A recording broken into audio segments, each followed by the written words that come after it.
Good afternoon, and welcome to the National Press Club.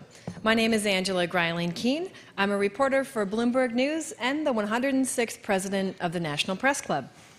We are the world's leading professional organization for journalists, committed to our profession's future through our programming with events such as this, while fostering a free press worldwide. For more information about the National Press Club, please visit our website at www.press.org. To donate to programs offered to the public through the National Press Club Journalism Institute, please visit press.org/institute. On behalf of our members worldwide, I'd like to welcome our speaker today and those of you in our audience. Our head table includes guests of our speaker as well as working journalists who are club members. And if you hear applause in the audience, I'd note that members of the general public are also attending, so it is not necessarily evidence of a lack of journalistic objectivity. I'd also like to welcome our C-SPAN and public radio audiences. You can follow the action today on Twitter using the hashtag NPCLunch. After our guest speech concludes, we'll have a question and answer session. I will ask as many questions as time permits. Now it's time to introduce our head table. I would ask each of you to stand briefly as your name is announced. From your right, Dee Bombani, Vice President at Stevenson Group, representing Breitling Energy and a native Houstonian. Margaret L. Ryan, Washington Correspondent at Interfax Natural Gas Report. Jennifer Deloe, an energy reporter for the Houston Chronicle. Janice Evans, the Mayor's Communications Director. Kasia Klimasinska, Economics and Treasury reporter for Bloomberg News and the Speakers Committee member who organized today's event. Thank you for that. Skipping over our speaker for just a moment, Michael Lindenberger, Washington correspondent for the Dallas Morning News. Stuart Rosenberg, Mayor Parker's 2013 campaign manager. And Anthony Schopp, a co-founder and chief strategy officer at Social Driver.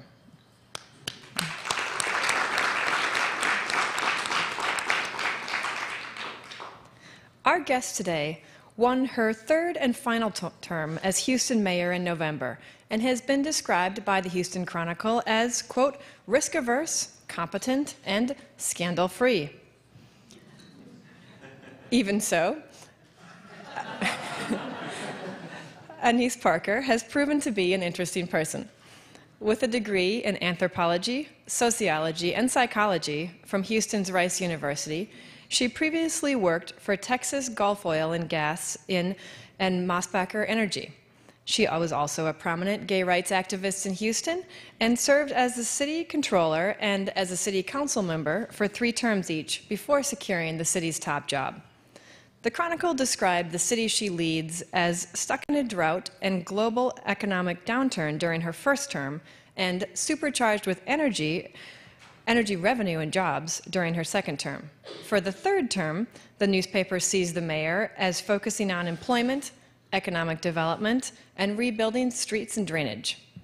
Ms. Parker, the first openly gay mayor of a major American city, is among 400 mayors that signed the Freedom to Marry statement. Still, she told the Chronicle, quote, I'm not the gay mayor of Houston, I'm the mayor of Houston. I support my community, but the city always comes first. Houston hosts the most Fortune 500 companies in the U.S. outside of New York City. While its unemployment rate declined to 6.1% in August, it's higher than in other oil metropolitan areas such as Bismarck, North Dakota. Ms. Parker helped Houston become the largest municipal purchaser of renewable energy and having the third largest municipal hybrid fleet in the nation. Recognizing that effort, President Barack Obama on November 1st picked Mayor Parker for his task force on climate preparedness and resilience to advise the administration on how to curb pollution and prepare communities for extreme weather. This panel met in Washington, D.C. today, giving us a chance to hear about its deliberations firsthand from Mayor Parker. Please help me give a warm National Press Club welcome to Houston Mayor Annise Parker.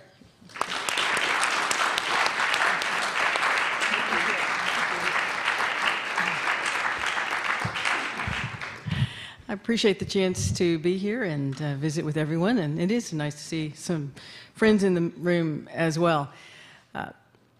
If you came expecting to hear a heavy policy speech, you're not going to get that today.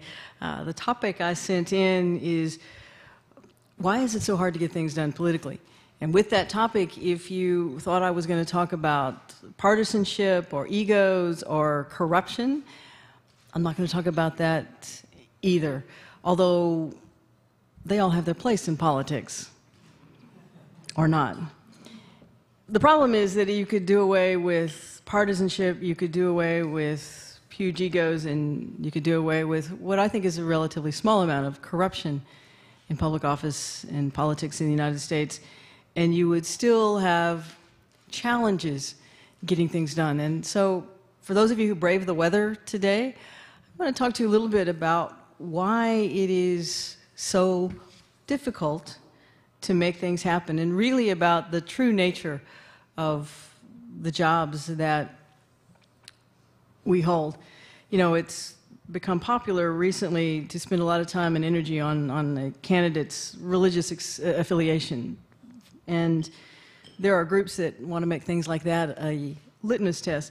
I think there's too many religious leaders who have fallen from grace to give much credence to that as a way of judging candidates, but I think it's along the right track, but for the wrong reasons. What we should be asking our candidates is, or what we should be finding out about our candidates is, what are their core beliefs, and will they defend them? What do they value, and how do they show it? How do they make decisions? Will they stand by those decisions? Are they anchored in community? Why is it so important? Well, I'm going to give you 10 reasons why the job of an elected official is almost impossible. The first reason is that it requires distinct skill sets to win the job and hold the job. There's no instruction manual. We make decisions in areas in which we have no expertise. We depend on information provided by others. It's hard to know who our constituents are. Many of our most important decisions have no right answer. Our actions may result in unintended consequences.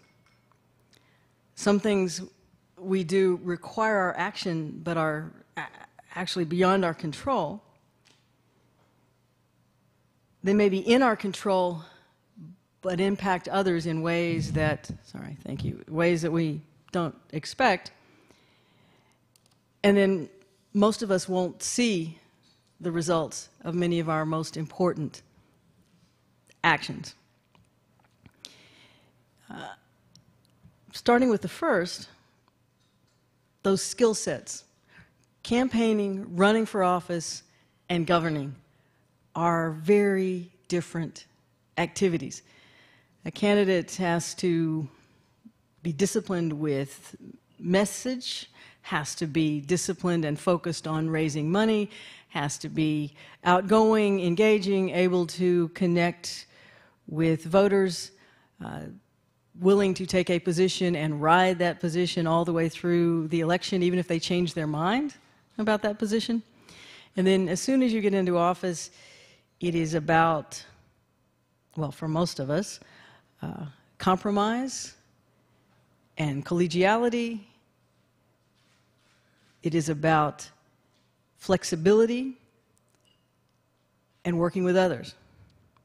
So oftentimes really great candidates make terrible office holders. And there are a lot of folks out there who are not great candidates but are excellent office holders. Second reason, there is no instruction manual. This isn't a job one can learn or really even prepare for. It's constantly changing. There's no endpoint. How do you prioritize your time? You know, for me as mayor, cities function 24/7. They are service organizations that can't stop. They grow or they shrink in population. New technology comes along. Laws change, tastes change, disasters strike. And I have to be ready for all of those.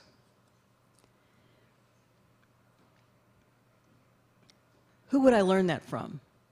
Who would I talk to figure out how to organize my time and what the priorities should be?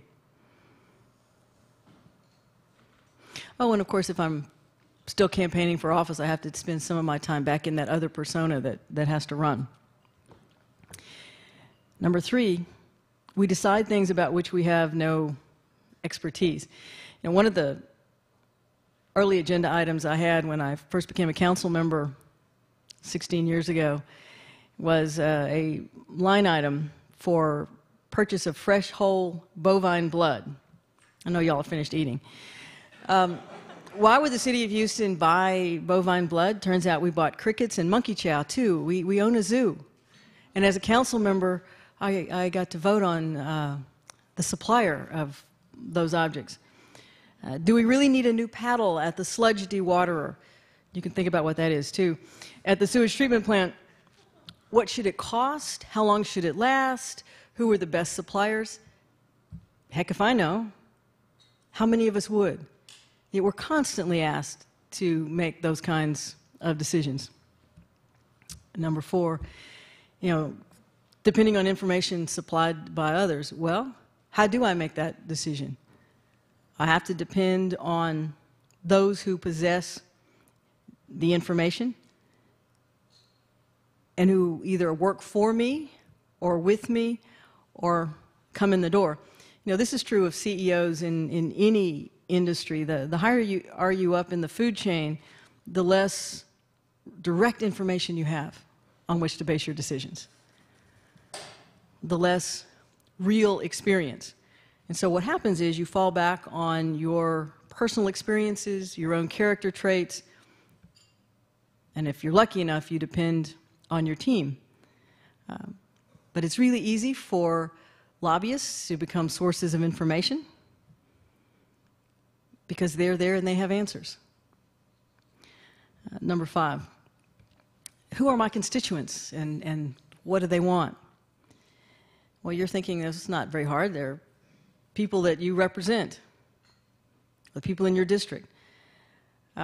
Constituents regularly confront me with a statement along the lines of, I supported you and you must do X or I'll vote against you.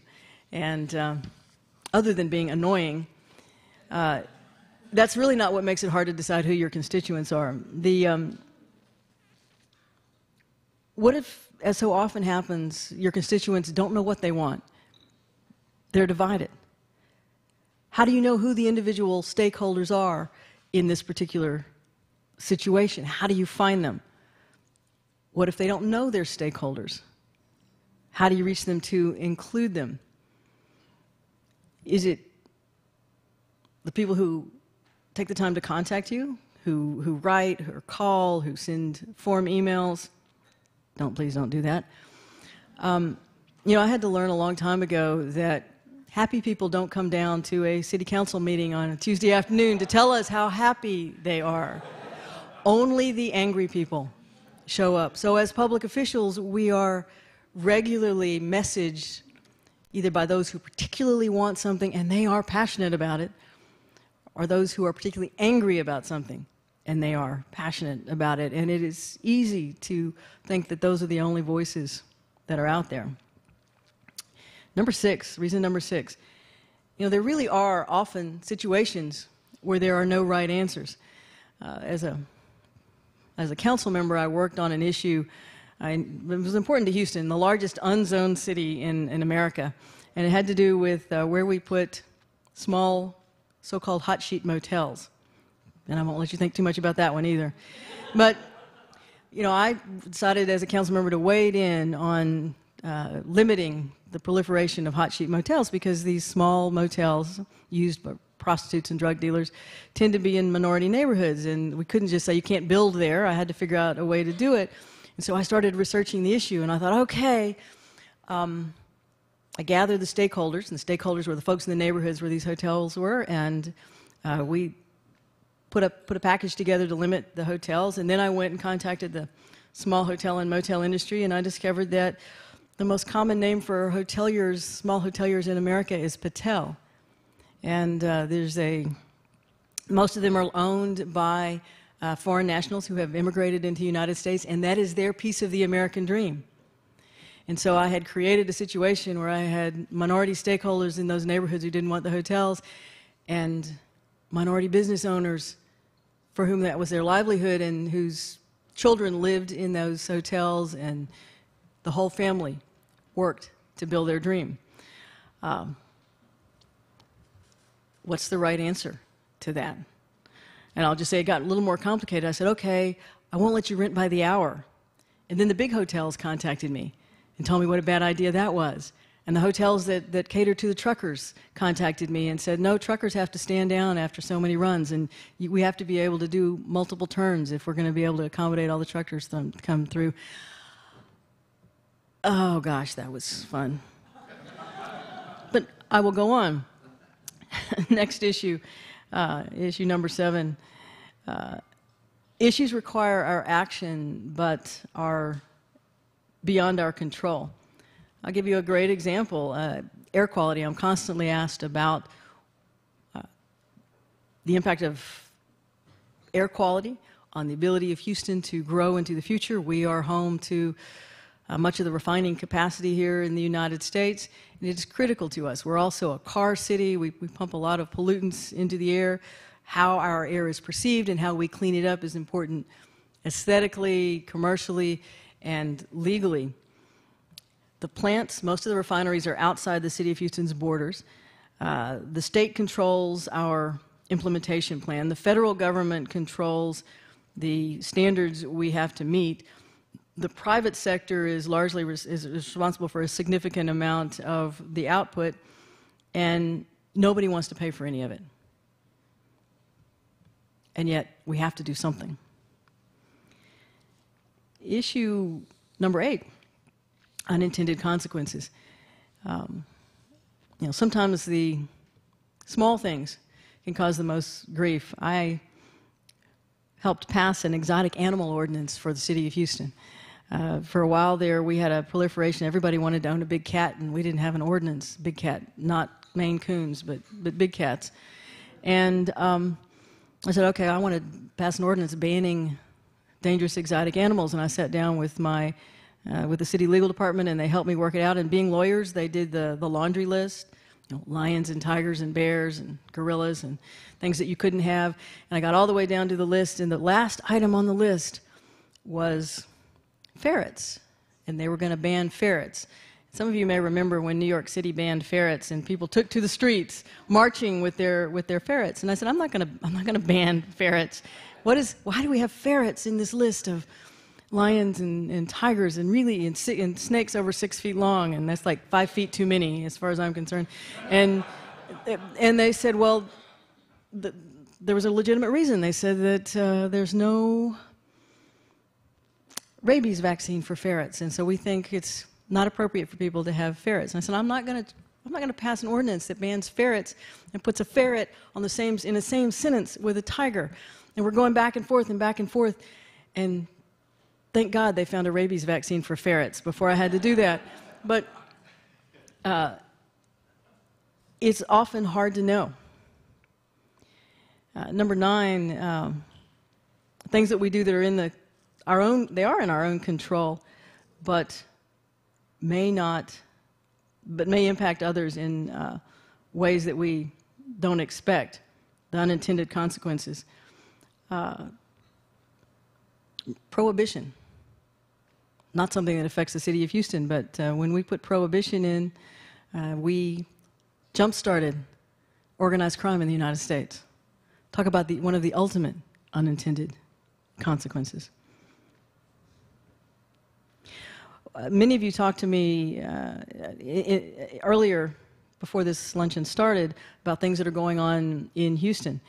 One of the things that is in my control, and I'm trying to have a little piece of it, is how do we harden the infrastructure in Houston to prevent storm damage? We were having a robust conversation about building floodgates in Houston. Where do we put the floodgates? I can place those floodgates to preserve the refining capacity, but now we're trying to figure out how many neighborhoods, residential areas I will flood when I do that. And what's the trade-off in that? And then finally, results not being known for many years. That can be positive. Sometimes we do the right thing and we move forward.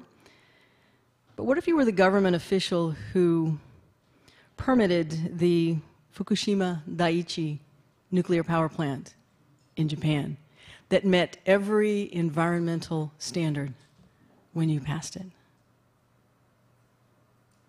How would you live with yourself?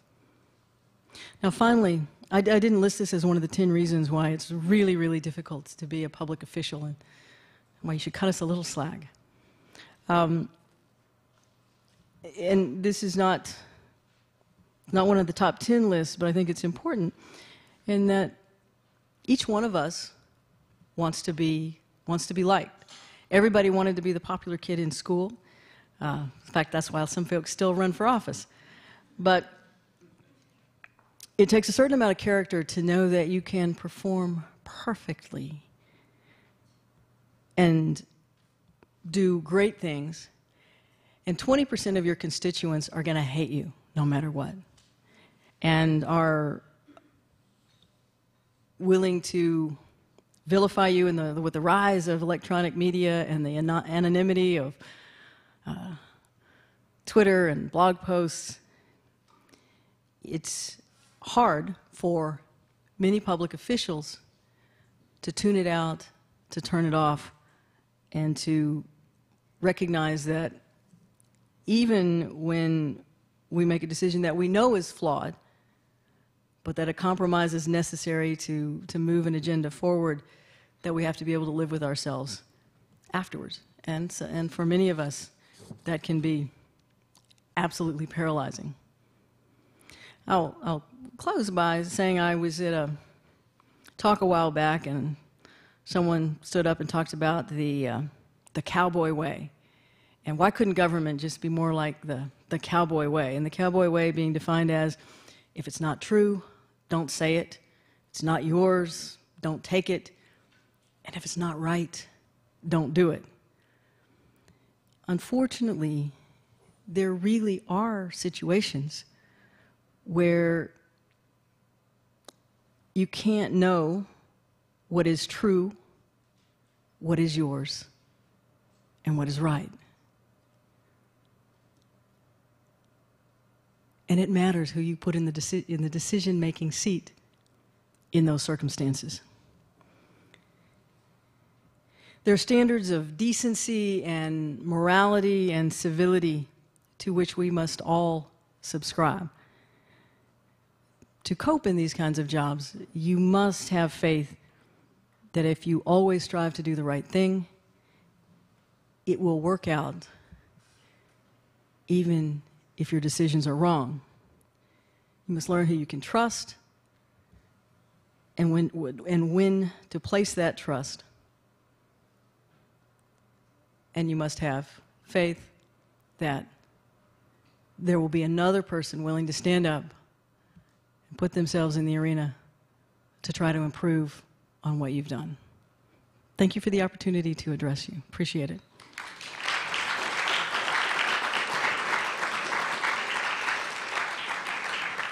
And now for the questions. Remember what I just said. This is the best part of the job, right? We do have a lot of questions on a lot of topics, given the diversity of issues you represent and deal with in Houston. Starting out with energy, you're here in D.C. to take part in the climate strategy talks with the White House that you did earlier today. This questioner says, as mayor of the city considered by many to be the headquarters of Fossil Fuels Incorporated, what perspective do you bring to that discussion on how to prepare the country for climate change? Houston is the energy capital of the world, and it was the oil and gas capital, and it is becoming the energy capital. Fossil fuels are going to fuel America for a very long time in the future. But we as Americans have to recognize that how we use those fuels and what our consumption patterns are makes a difference not just to the United States, but to the world. It surprises people to know that even the headquarters of oil and gas, the city of Houston, is the largest municipal purchaser of renewable energy in America. We believe in leading by example, and we do not believe it is incompatible to focus on renewables. At the same time, we strongly support our oil and gas industry. And we are one of the most over-air-conditioned cities in the world as well. If you're going to do missionary work, you go where the unbelievers are. We have a lot of souls to save in Houston, and so we have focused on efficiencies and how we can drive consumption changes to hold down the use of our, hold down energy use and preserve the fossil fuels that we have, and to limit our carbon footprint. Now, the group, of course, is new, just appointed a little over a month ago. What are your expectations for the White House Climate Task Force? We just had our first meeting this morning, and so I can't fully characterize the group, but it was refreshing to have cities large and small, different states represented, different counties from all across the United States. I think you're going to have a diversity of perspectives. There are major areas of concern. It is about climate preparedness and resiliency, with the recognition that there are things that we need to be doing long-term, the kind of things I just described, where we're trying to change how our relationship with energy to reduce our carbon footprint, but also to recognize that as weather patterns change, as sea level rises, that there are quick and immediate impacts that we have to address. And so we're dividing into 4 major category areas, one on including, I don't want to have a Rick Perry moment here, I'm afraid.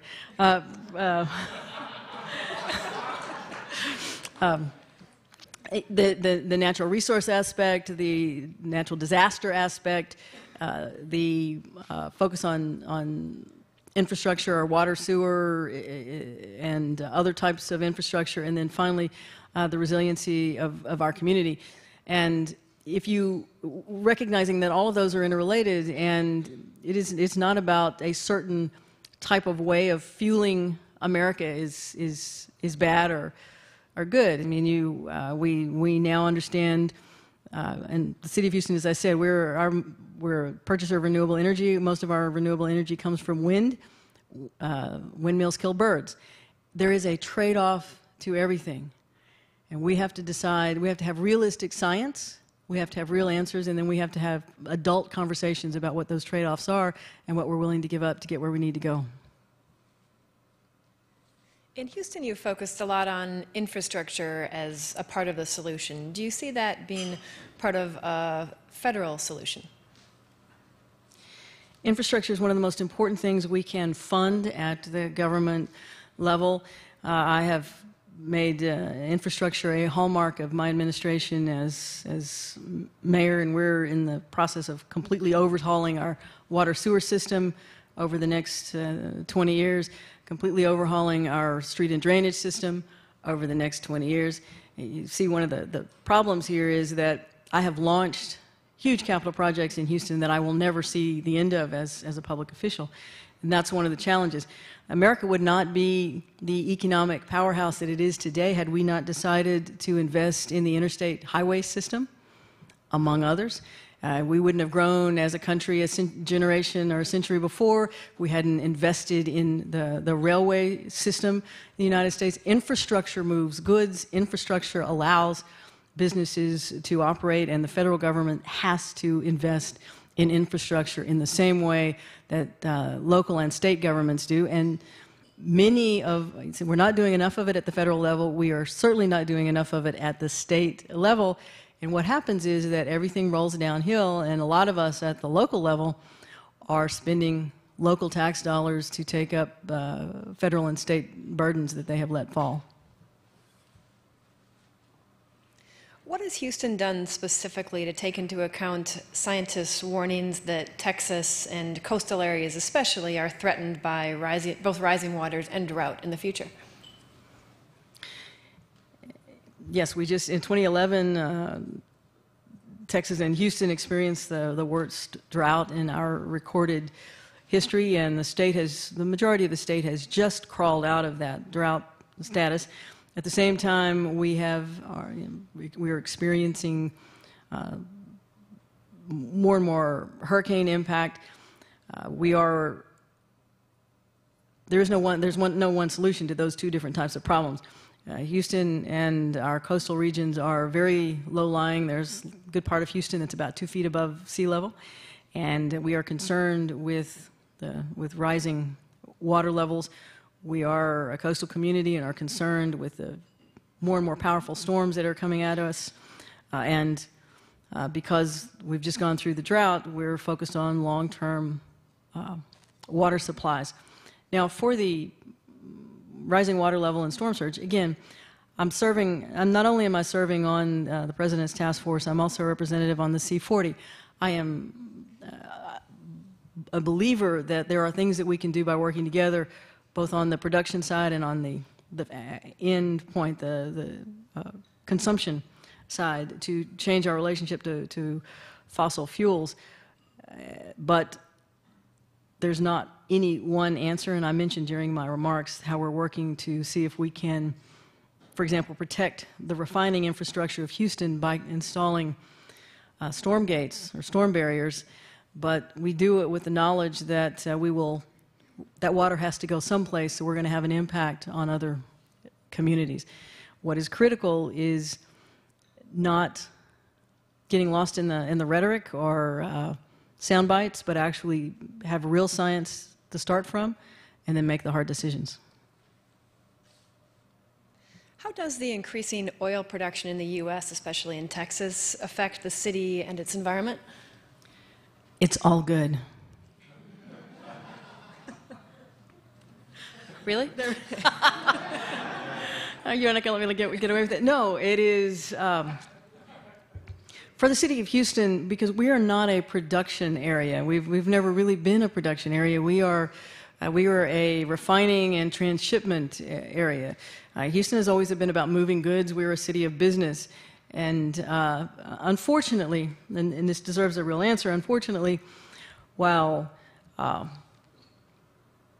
shale gas exploration, the fracking operations have opened up vast new economic opportunities. They have enhanced America's energy security and actually put us in a position of being an energy exporting country.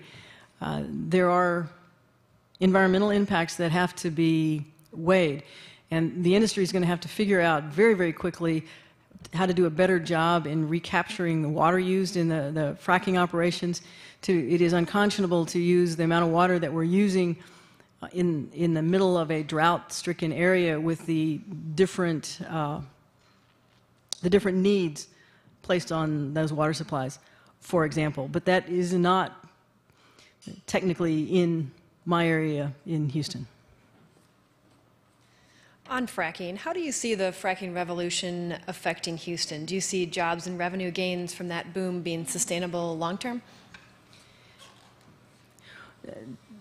Houston has gone through booms and busts with the oil and gas industry, and I spent 20 years working in the oil and gas industry before I went into politics. We have seen an uptick because of the fracking, the shale gas plays, but those operations are not in Houston or the greater Houston area. What we are is a headquarters town. We're where the brain trust is, where the engineering takes place, where the technical expertise is, and we see this as part of our of long-term sustainable growth for Houston. What do you see about the possibility of the U.S. becoming an oil exporter? Will that happen anytime soon? Well, we're primarily talking about natural gas rather than oil, and I don't see us changing in terms of oil. You know, if I'd spoken longer, I would have had less questions. I should have remembered that, or fewer questions. Do you support further production expansion, and do you favor such infrastructure changes as adding the Keystone Pipeline or building more LNG export terminals? Yes to the Keystone Pipeline, and yes to more LNG export terminals. Although the export terminals would probably not be again in my jurisdiction. There's a Beaumont Port Arthur area will benefit greatly from that. We do have a lot of questions, but a lot of topics. So reaching over into politics, this questioner quotes your line from your speech, "It matters who the decision maker is." The questioner asks for your reaction to Governor Perry and his position on gay rights, and what are your plans to go up against the Republican Party in 2016? I intend to be mayor of Houston for as long as I can be, but I will be going out of office at the end of 2015. I will be term limited out, and I'm in a nonpartisan position, and I enjoy that, and I enjoy the fact that I am able to draw support from across the aisle. Anything I would run for beyond my current position, I'd have to take a partisan leap. I'm a Democrat. I'm certainly not shy about that, but mayors have to make things happen. The idea of a city stopping, like a government shutdown at the city level, is unthinkable. The toilets have to flush, the water has to flow, the trash has to be picked up. And mayors are about making things happen. So I'm going to have to think long and hard about anything that I might do to stay in politics, because there is no better political job in America than being a big city mayor. And as to Governor Perry's position on gay rights, I think it's irrelevant to anything that I do. You are, like you just said, a Democrat in a red state. But, of course, Texas is a red state that's got a more lively race for governor than you've seen in several years there. What are Wendy Davis's prospects for winning the governor's race? Oh. I'm proud to support Senator Davis in her run for governor. And I want to be clear, I have a good working relationship with state government. When, in the event of an emergency or a disaster, I had no hesitation calling Governor Perry and fully expecting him to respond appropriately, as with the other senior state officials. And again, that's one of the differences between what happens at the local level and what happens in Washington. There are things where partisanship takes over, but we pull together for the good of the state. Now, it is still a very, very red state, and even though the big cities in Texas are blue islands in the big red sea, I think it is possible for Senator Davis to win. I'm going to do what I can to help her do that. She's got a great team in place around her, and the Republican Party in Texas gets more and more and more to the right. And at some point, the trend lines are going to cross. I don't know whether it'll happen next year. I certainly hope it does. Looking nationally in 2016, do you expect Texas to be a battleground state? I don't know if 2016 will be there yet. 2020, no question, it'll be a battleground state. And if Senator Davis and her running mates do very, very well in 2014, it hastens the day to where we are a state that's in play. You talked a bit about congressional gridlock.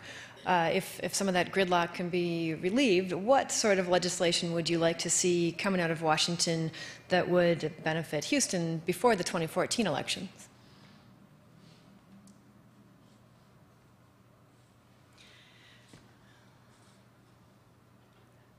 You know, I might have to punt on that one, because the most important thing that Washington could do would be to engage in comprehensive immigration reform, and I just don't think it's going to happen. I'll point out, Houston is the 4th largest city in the United States. We are an amazingly diverse international city. When I was elected mayor, it made worldwide media coverage, because then the media coverage fell into two categories. It was, well, there was a lesbian mayor of Houston, or Houston? How did this happen in Houston? And the reason it happened in Houston is that Houston is not the city that most people think it is. And 1 in 5 Houstonians is foreign born. And much of that the global aspect of Houston is driven actually by our international oil and gas industry. You know, the executives that rotate into Houston for 3 years and then they rotate to Dubai or they rotate to London.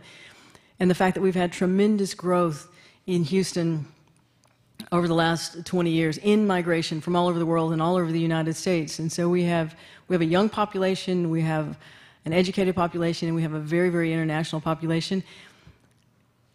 And then, yes, however, as part of that international flavor, we have a large number of undocumented residents, and it is an economic imperative for the United States, but particularly sensitive in border states and border cities for comprehensive immigration reform with a path to citizenship for these people who are living in our communities and building our economy today. Looking more at Houston, it's one of many cities in the U.S. that has major challenges with pension underfunding. How do you plan to tackle that problem of underfunded retirement plans, especially with a wave of public sector retirements coming with the baby boomers? I guess I need to retire in a hurry. Every major government entity across the United States has cities, counties, states have challenges with public sector pensions. I have about a $5 billion underfunding across 3 pension systems, and the City of Houston's annual budget is about $5 billion, to give you an idea of the scale of the problem. Unfortunately for me, I actually have one pension that is almost completely funded. It is under the control of the state of Texas, and I'm going to start with that pension because you would think, okay, it's funded. We don't have to worry about it. It's the pension that has all of the things the bad government things you don't want to have in a pension, it has. And the reason it's funded is that the state won't let me do anything but send them a check every year. I have 2 other pensions that I have the ability to negotiate with. Those have funding challenges, but we have negotiated changes, and I'll give full credit to my predecessor, Bill White, as mayor of Houston. He negotiated a package of changes through particularly the municipal pension that over time will bring us into funding and alignment, and we are working with the police pension to get the same thing. But I have a firefighter pension that's out of control. It's not so much that you have to focus on what the underfunding is, it's what's in the pension today and what the trend lines are doing in the future, and we're going to continue to chip away at it. You talked about the challenges of regulating as a city leader, and here's one along those lines. Questioner says, after a 16-year fight over regulating the city's topless clubs, Houston recently agreed to halt enforcement of a 3-foot separation rule in exchange for payments that would fund a new Houston Police Department anti-trafficking unit. How do you respond to critics who say this is tantamount to relaxing rules in exchange for strip club money?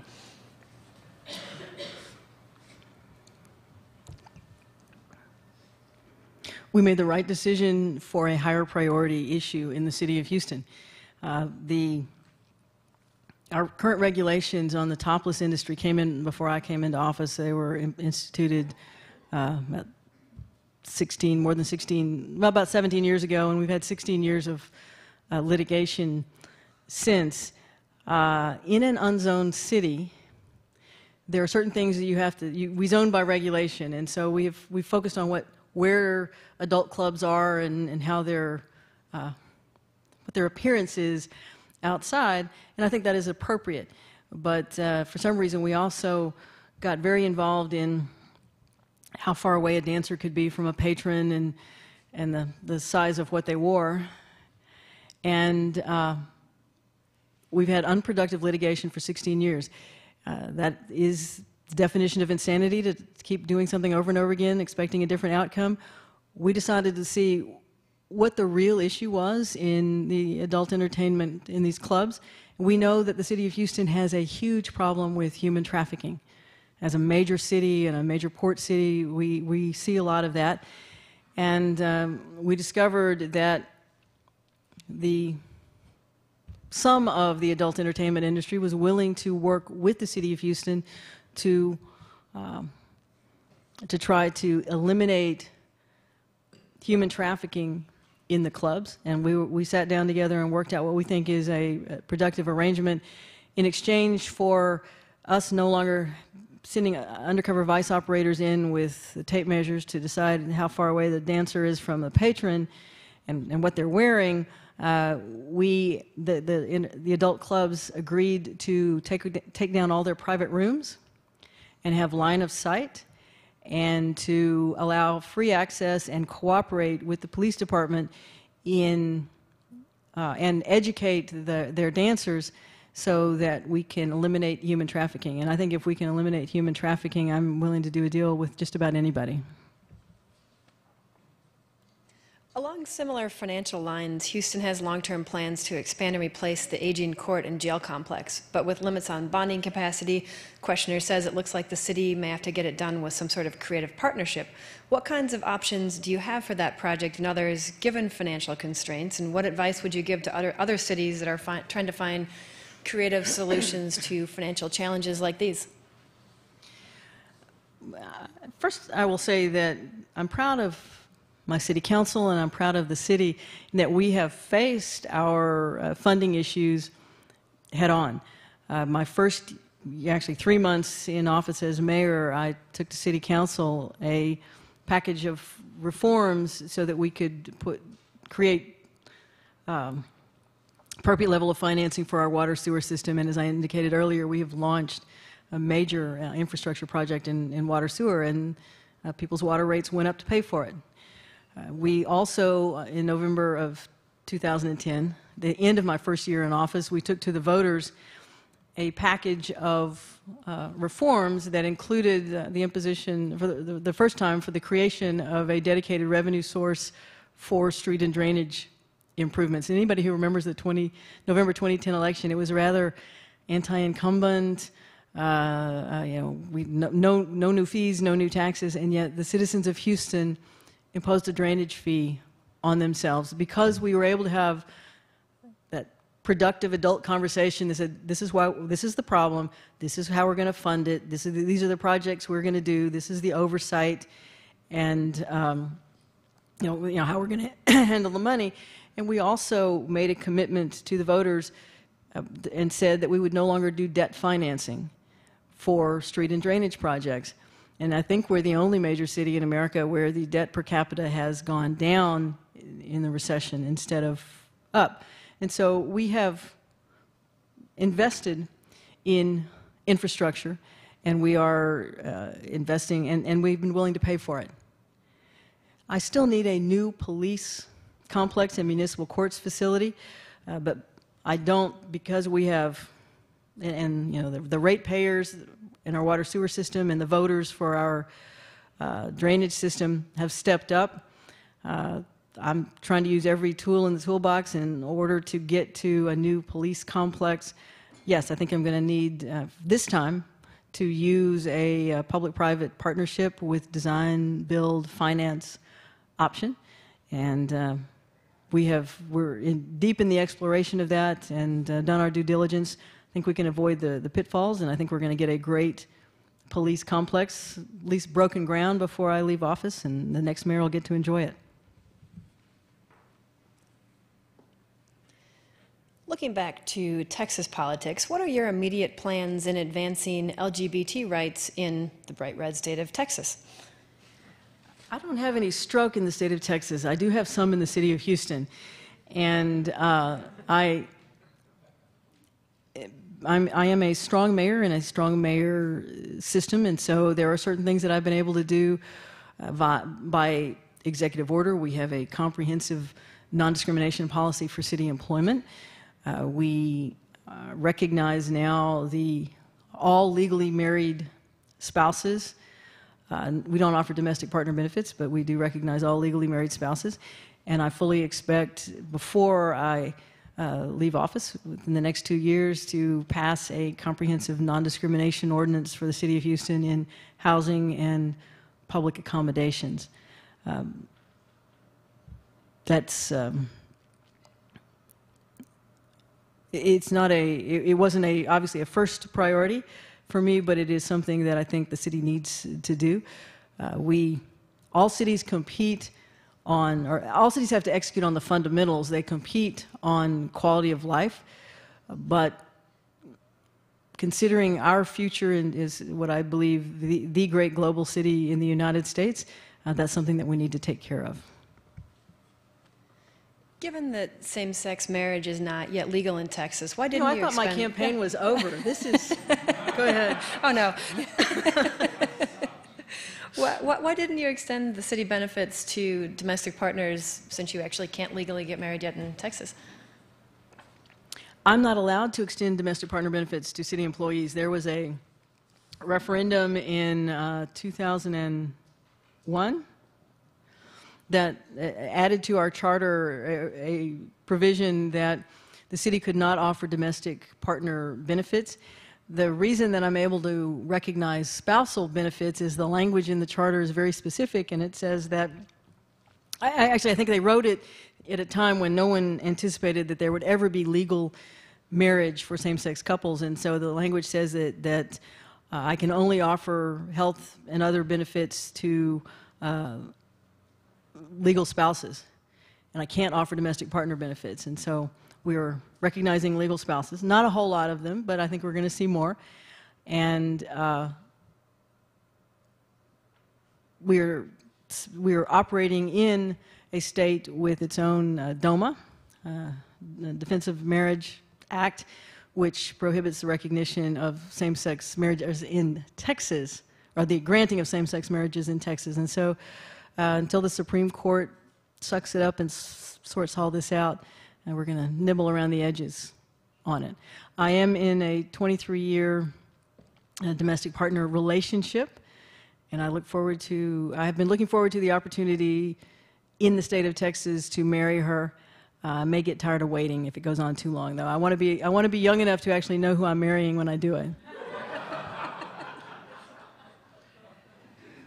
When do you foresee same-sex marriage being legal in Texas, and will that come? Will that come through action in Texas, or do you think it'll have to be sorted out nationally at the Supreme Court for that to happen in Texas? I think I answered that. It's going to have to be sorted out. It's going to have to be sorted out nationally. We're already, I think, at the tipping point on that. We have, 16, 17 states that recognize same-sex marriage, and we can't have the situation where there are folks in limbo who have marriages recognized in some states and they drive across the border and their marriages aren't recognized. We've been there before. There's only one way this can end. What responsibility, if any, does an LGBT elected official have to advocate for equality in the world and in the U.S.?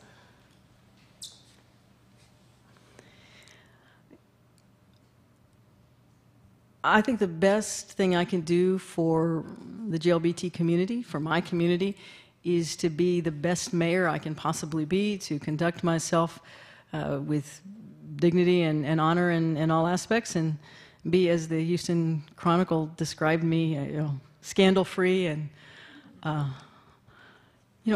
sexy and exciting would have sounded much better, but I think I can live with competent and scandal-free.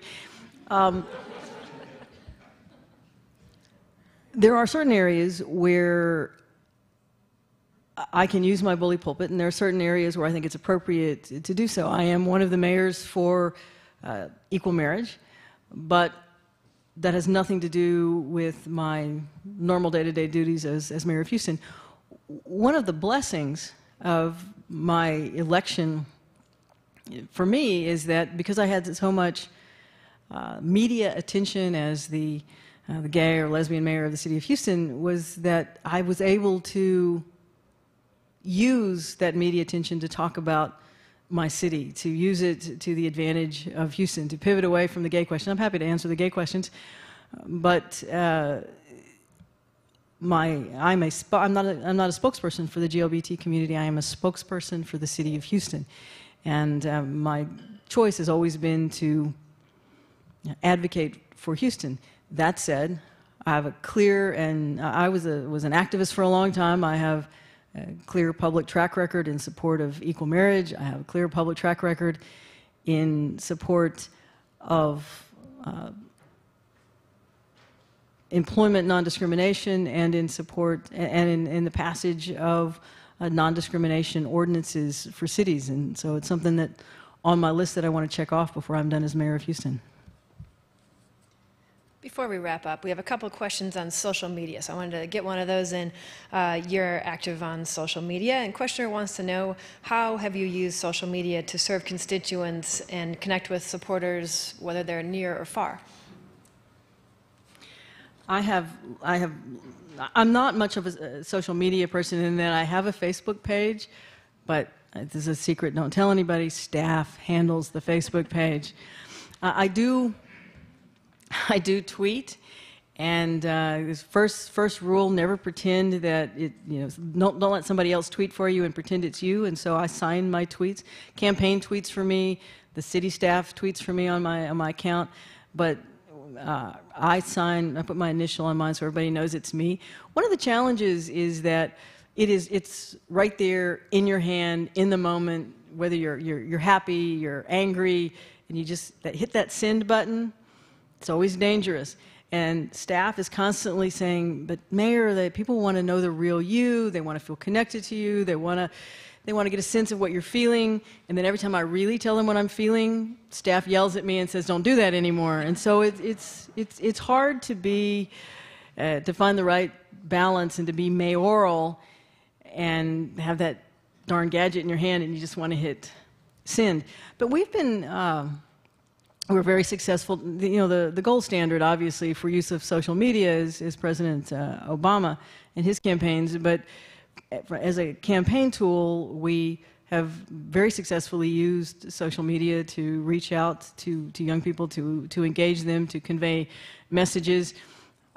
We have worked closely with professional journalists, but also with the blogging community. And frankly, sometimes if we want a story in the mainstream media, if we get it bouncing around enough in the blog sphere, it ends up where we want it to be.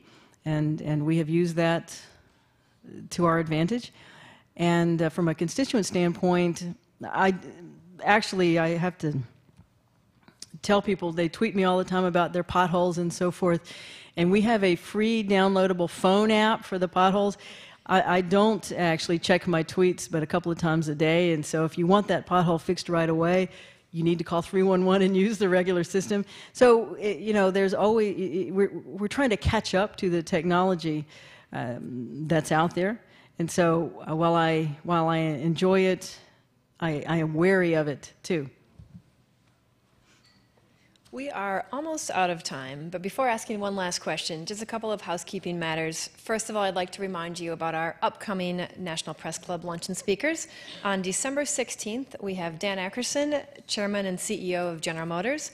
On December 19th, Ricky Skaggs, Grammy Award winner and bluegrass legend. And on January 7th, General Ray Odierno, the U.S. Army Chief of Staff. Secondly, I would like to present our guest today with the traditional National Press Club coffee mug.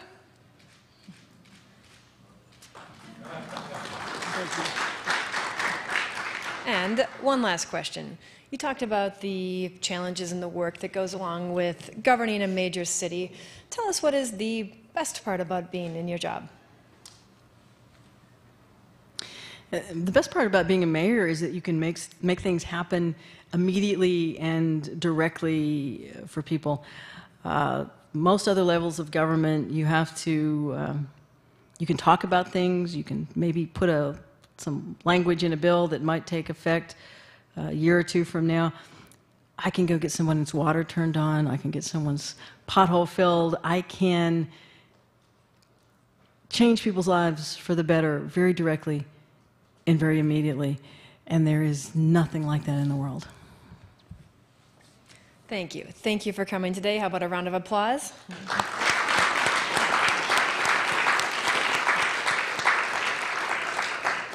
I'd also like to thank our National Press Club staff, including our Journalism Institute and Broadcast Center, for helping organize today's event. Finally, here's a reminder, you can find more information about the National Press Club, including a transcript and recording of today's program, at www.press.org. Thank you. We are adjourned.